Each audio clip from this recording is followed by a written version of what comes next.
let's start off, with our session today by thinking a little bit about where you've come from. As you're heading into a senior year of high school, the pressure can feel like it's building. It's a hectic time, there's lots going on. It can feel a little bit intimidating to take on everything that is the senior year.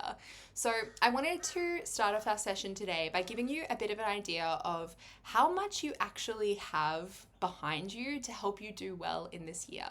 Now, because English in Queensland at least is a compulsory subject, you've actually been developing and growing many of the skills you'll need for literature over the course of 10 plus years of schooling. You've done prep to year 10 worth of English classes. You have done an entire practice year of assessments in the form of year 11, where all of the assessment types that you are going to be asked to complete in year 12, you've already done in year 11. You've read dozens of books, analysed hundreds of poems, given countless speeches, written hundreds of stories, and read, analysed, and written literally millions of words. I think one of the most common concerns that students bring to me when they're heading into senior is feeling as though they're not prepared, like they haven't done enough work, that everyone else around them who does better than them, or they feel like does better than them, has done more work and is therefore more prepared and more likely to be getting good grades. When the simple fact of the matter is that even if you feel like you haven't been doing loads and loads of independent study from school, all of this time that you have been working on your English skills is being about preparing you for this year ahead. So if you're feeling a little bit overwhelmed in that sense, then just be remembering how much work you've actually done in the past. But many of you will still be thinking, okay, Maddie, that's wonderful, that's excellent, that's a very romantic notion for you to have, but I don't actually care about any of that. All I care about is what I have to do, what's ahead, what's the next steps that I have to take. And that's all very well and good, and we're going to be talking about what those next steps are. But I think it's important that I spend just a brief moment talking about mindset and having good mental health in your senior year of school. This next year is going to be stressful and tiring and hard. There is no real reason or way to sugarcoat that or try and sort of trick you into thinking that that's not the case. This is going to be a hectic year and perhaps one of the more challenging ones that you have to complete in your life.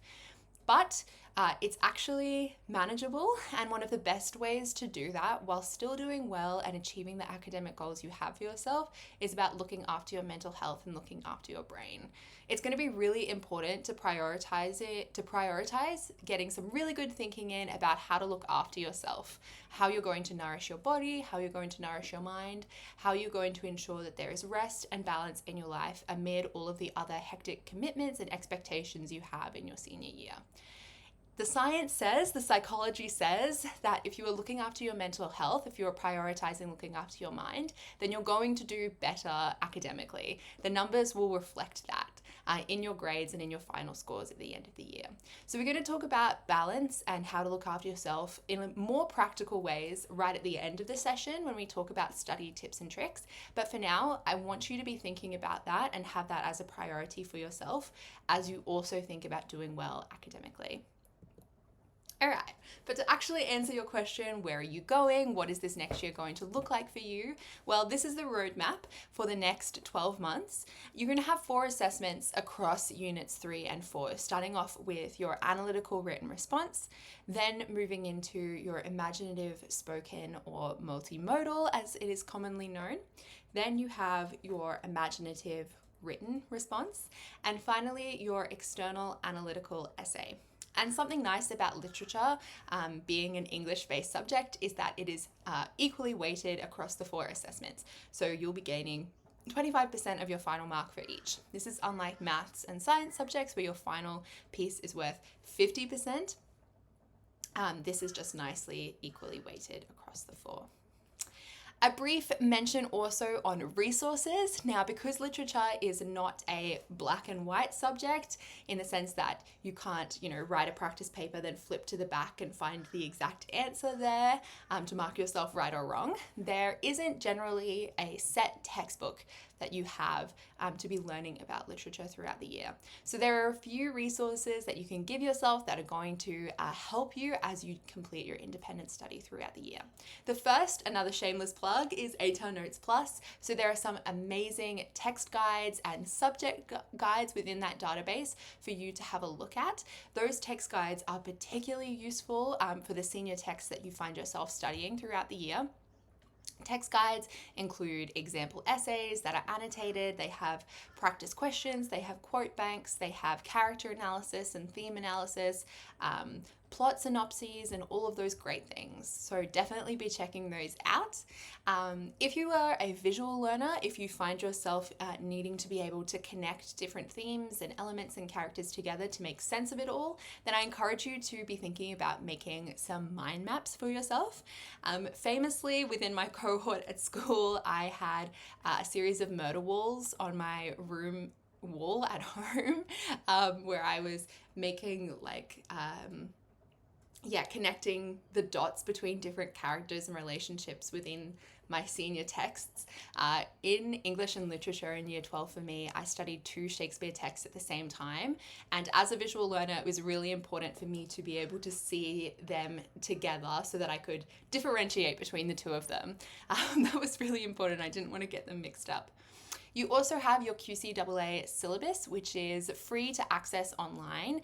You can go ahead and just type in QCEE Senior Literature Syllabus, and it will also, within that website, have a series of past papers that you can have a look at, including some past essay questions, which can be super helpful to have a look at.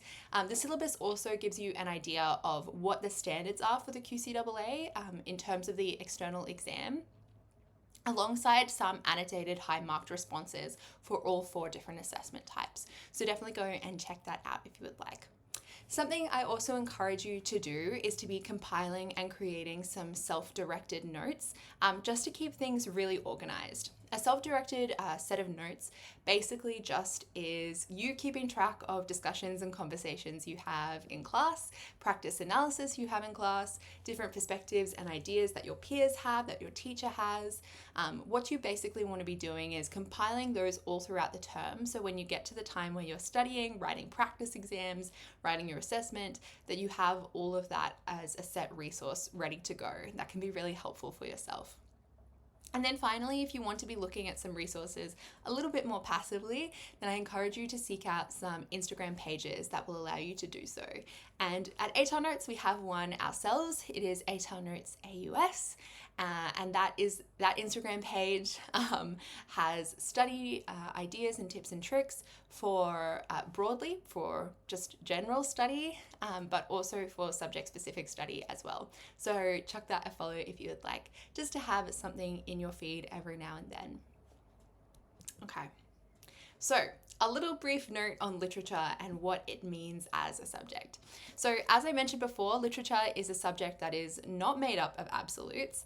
Anything and everything can be considered right or correct if you have the evidence and argument to back it up.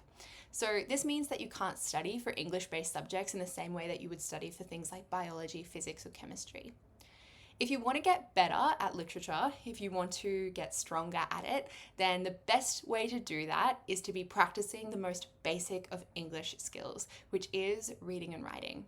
So I encourage you to be reading not just the set texts that you have been given in class, but more broadly as well. So be reading books that interest you and try and be reading broadly. So different authors, different genres, different types of texts, poems, novellas, memoirs, all of these wonderful things. Not only is it going to do basic things like help you with your vocabulary, show you how grammar is used correctly, how tone and style is used to certain ends, but it's also going to give you a good idea of how the author manipulates character, time, setting, relationship, how they manipulate the